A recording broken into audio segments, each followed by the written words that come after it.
अस्सलाम वालेकुम व्यूअर्स, कैसे हैं आप लोग। उम्मीद करता हूँ आप सब खैरियत से होंगे। व्यूअर्स, जैसे प्रीवियसली हम अपने डिस्कस करें हैं चैप्टर नंबर 10 जो बायोलॉजी है 10th क्लास की उसको।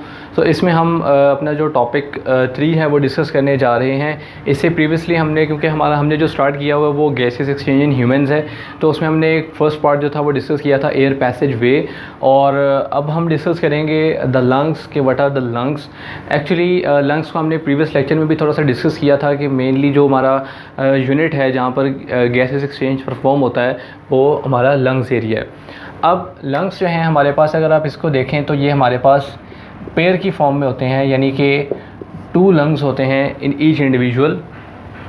पेयर की फॉर्म में एक होता है हमारे पास लेफ़्ट लंग और एक होता है हमारे पास राइट लंग।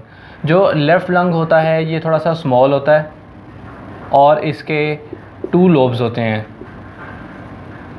और जो राइट लंग होता है ये लार्ज होता है और इसके 3 लोब्स होते हैं। ये इनमें बहुत मेन डिफरेंस है जो कि अक्सर बोर्ड के एग्ज़ाम्स में पूछा भी जाता है एज ए MCQ के तौर पर और शॉर्ट क्वेश्चन के तौर पर भी, कि लेफ़्ट लंग जो है इसके कितने लोब्स हैं और राइट लंग्स के कितने लोब्स हैं, कौन सा स्मॉलर है कौन सा लार्जर है, इसका आपको आइडिया होना चाहिए। इसके बाद इसके बिलो जो हमारे लंग्स हैं उनके बिलो हमारा जो है वो मौजूद होता है डायफ्राम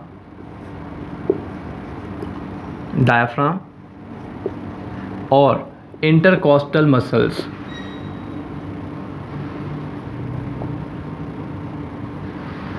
रिब केज,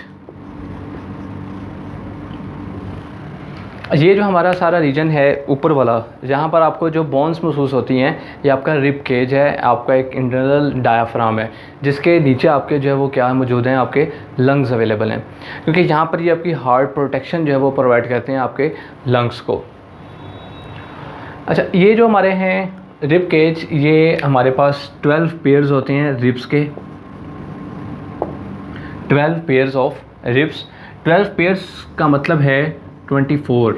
मतलब अगर आपसे पूछे कि कितने पेयर हैं रिब्स के तो वो कितने हैं 12, और अगर इंडिविजुअली पूछा जाए तो कितने रिब्स हैं टोटल 24। अब ये अरेंज किस तरह से हैं इसका भी आपको आइडिया है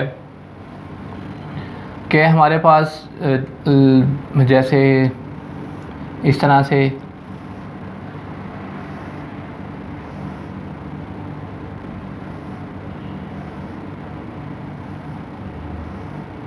तो इस तरह से हमारे पास सारी रिब्स जो हैं वो अरेंज है, और बिलो हमारे पास नीचे की तरफ जो है वो इसके पीछे जो है वो क्या है हमारे पास लंग्स हैं। क्लियर, मतलब फ्रंट पे रिब्स हैं और इसके जो साइड पीछे जो है वो बैक पे वो क्या है हमारे पास लंग्स हैं। अब लंग्स जो हैं उनका भी ज़ाहिर सी बात है एक स्पेसिफिक स्ट्रक्चर होगा। लंग्स जो होते हैं ना उनके आउटसाइड पे इस तरह से 2 मेम्ब्रेन्स होती हैं। जो ये वाली आप मेम्ब्रेन देख रहे हैं ये होती है इनसाइड यानी इनर, और ये वाली जो होती है ये होती है आउटर। और ये दोनों मेम्ब्रेन्स को हम नाम देते हैं प्लूरल मेम्ब्रेन। क्लियर, यानी इनर प्लूरल मेम्ब्रेन और आउटर प्लूरल मेम्ब्रेन, और इसके दरमियान यहाँ पर हमारे पास क्या है वो मौजूद होंगे हमारे लंग्स। तो ये इस तरह इसके सराउंडिंग में होती हैं दोनों। अब इन दोनों के दरमियान क्या होगा, ये जो आप देख रहे हैं ये स्पेस, यहाँ पर फ्लूइड मौजूद होगा। ये फ्लूइड क्या करता है, ये लुब्रिकेशन प्रोवाइड करता है। मतलब ये कि लंग्स ने क्योंकि बहुत ज़्यादा एक्सपेंड करना होता है, जब एयर आती है लंग्स फिलअप होते हैं। जब लंग्स फिलअप होते हैं तो सम टाइम अगर लुब्रिकेशंस ना हो, ये ना हो यहाँ पर, तो लंग्स फिर एक्सपेंड भी कर सकते हैं, मतलब जो बस्ट हैं वो कर सकते हैं, बस्टिंग कर सकते हैं। इसी वजह से इसके बाहर कुछ प्लूरल मेम्ब्रेन है, एक आउटर है एक इनर है, और दोनों के दरमियान में एक फ्लूइड मौजूद है। ठीक है, इस फ्लूइड की वजह से जो लंग्स हैं उनको लुब्रिकेशन मिलती है कि अगर एयर का प्रेशर ज़्यादा भी हो तो वो एक्सपेंड तो करेंगे मगर बर्स्ट नहीं करेंगे, क्योंकि वहाँ पर जो है वो क्या मौजूद है, बाहर एक हमारे पास लुब्रिकेशन मेम्ब्रेन जो है वो अवेलेबल है। अब इसमें ये किस हद तक एक्सपेंड कर सकते हैं वो डिपेंड करता है एयर के ऊपर कि कितनी एयर हम इनहेल कर रहे हैं।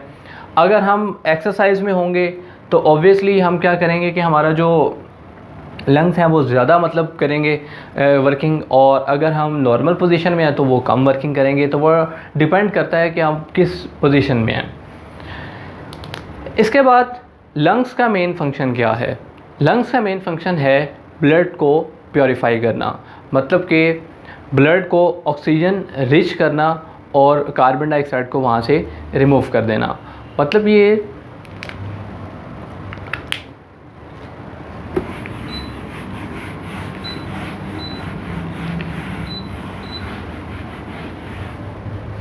जैसे फॉर एग्ज़ाम्पल ये हमारा हार्ट है, इसे आप हार्ट समझ लें। This is your heart, just imagine. और ऊपर आपके ये पेयर ऑफ लंग्स हैं।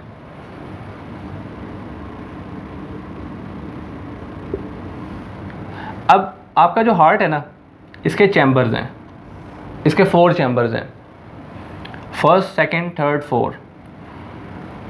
इस चैम्बर में, क्योंकि ये आपके जो राइट साइड है वो आपका एट्रियम है और लेफ़्ट साइड आपका वेंट्रिकल है, क्लियर। इस चैम्बर में आपका सारा का सारा ब्लड इकट्ठा होता है। मैं अभी हार्ट को डिस्कस नहीं कर रहा, क्लियर। यहाँ से इकट्ठा होने के बाद आपका जो ब्लड है वो मूव करता है नीचे की तरफ, क्लियर, मतलब नीचे आउटसाइड मूव करता है। देन यहाँ से जाता है आपका जो ब्लड है सारा आपके लंग्स में। अब जो ब्लड लंग्स में जा रहा है, हमारे पास एक होती है आर्टरी, एक होती है वेन। जो आर्टरी होती है उसके अंदर ऑक्सीजनेटेड ब्लड होता है, जो वेन होती है उसके अंदर डी ऑक्सीजनेटेड ब्लड होता है, डी ऑक्सीजनेटेड ब्लड। मतलब ये कि आर्टरी के अंदर से जौन सा भी ब्लड गुजर रहा होगा वो ऑक्सीजन रिच ब्लड होगा, जबकि वेन में से जौन सा भी ब्लड गुजर रहा होगा वो ऑक्सीजन डेफिशिएंट ब्लड होगा, मतलब उसके अंदर कार्बन डाइऑक्साइड की अमाउंट ज़्यादा होगी। सिवाय एक आर्टरी और एक वेन के, जिसमें एक है आपके पास पल्मोनरी आर्टरी और एक है पल्मोनरी वेन। ये आर्टरी ऐसी आर्टरी है जिसके अंदर कार्बन डाइऑक्साइड वाला ब्लड होता है, और ये वेन ऐसी वेन है जिसके अंदर ऑक्सीजन रिच ब्लड होता है। अब ज़रा दोनों में डिफरेंस देख लें। All arteries contain oxygen rich blood accept pulmonary artery which contain oxygen poor blood. Same as it is, all veins carry deoxygenated blood except pulmonary vein which carry oxygenated blood. तो अब यहाँ से आप अंदाज़ा कर सकते हैं कि बॉडी से जितना ब्लड हार्ट में आ रहा है वो कौन सा ब्लड होगा? डीऑक्सीजनेटेड ब्लड होगा, क्योंकि वो ऑक्सीजन बॉडी को दे के आ रहा है। अब यहाँ से ज़ाहिर सी बात है जो लंग्स में जाएगा वो ब्लड कौन सा होगा? वो ब्लड होगा डीऑक्सीजनेटेड ब्लड। अब यहाँ पे देख लें, अब यहाँ पर डीऑक्सीजनेटेड ब्लड लेके कौन जाएगा? वो जाएगा पल्मोनरी आर्टरी, वो आपके देगी लंग्स को डीऑक्सीजनेटेड ब्लड। यहाँ पर उसकी प्योरीफिकेशन होगी, ऑक्सीजन ऐड होगी, एयर आ रही है, ऑक्सीजन ऐड होगी, यहाँ से निकलेगी आपकी पल्मोनरी वेन। ये पल्मोनरी वेन आपके इस चैम्बर को आकर देगी ऑक्सीजनेटेड ब्लड, यहाँ से वो नीचे जाएगा और देन पूरी बॉडी में सर्कुलेट करेगा। तो ये हमारा बेसिकली लंग्स का फंक्शन होता है। इसको हम यहाँ पर डिटेल में डिस्कस नहीं करें क्योंकि 9th क्लास के अंदर पूरा हार्ट का टॉपिक है, उसको डिटेल में डिस्कस कर रखा है। तो मैंने एक जस्ट इमेजिनेशन के तौर पर यहाँ पर थोड़ा सा ड्रा कर दिया। मेन जो हमारा सिनेरियो है वो ये है कि पल्मोनरी आर्टरी जो है वो डीऑक्सीजनेटेड ब्लड लेके जा रही है आपके लंग्स तक, और वहाँ पर उसकी प्योरीफिकेशन हो रही है, ऑक्सीजन ऐड हो रही है। देन वो पल्मोनरी वेन के थ्रू जो है वो हार्ट में एंटर हो रही है और पूरी बॉडी में जो है वो ब्लड फिर सर्कुलेट कर रहा है।